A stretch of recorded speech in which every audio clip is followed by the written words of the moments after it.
Hey everyone, it's December 28th, and that means that if today's your birthday, you share with serial killer Vernon Lee Clark, who murdered at least 4 women in the Baltimore area in the 1980s, but may have additional victims dating back to the late 1970s, and that is him, right over there. Clark was born in 1955 in Elk Ridge, Maryland, a suburb of Baltimore about 2 miles from the BWI airport.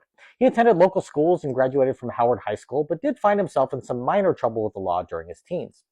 Those brushes with the law grew more serious as he got older, picking up convictions for drug possession, assault of a police officer, and burglary.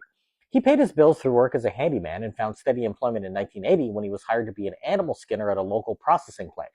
His first confirmed kill came that same year when he was hired to do some yard work by a 70-year-old woman in Baltimore.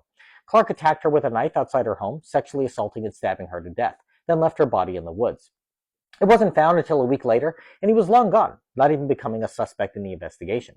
Though he did have regular employment, he continued to do odd jobs for local residents, and in 1981, another one of his employers ended up dead. This time his victim was a 68-year-old woman who he stabbed and assaulted just as he had done a year earlier.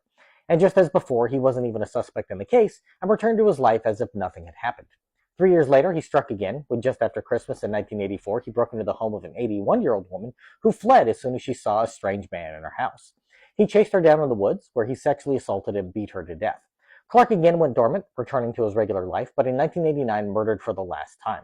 After borrowing a gun from a coworker at the animal processing plant, he broke into the home of a 23-year-old woman on July 4th and proceeded to rape and kill her with a shotgun blast.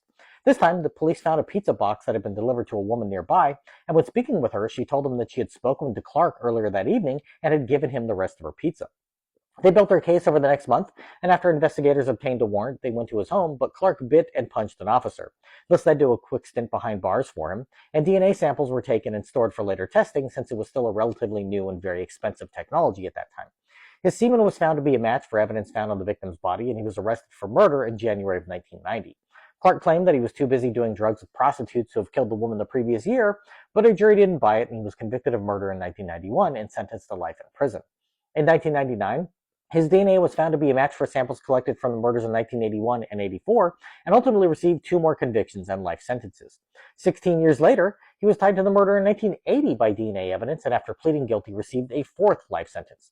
Clark is a suspect in at least 3 additional murders dating back to 1976, but DNA samples from that era are hard to come by, so barring a confession, it seems unlikely he'll be convicted of any additional crimes. He remains in prison and will never be released.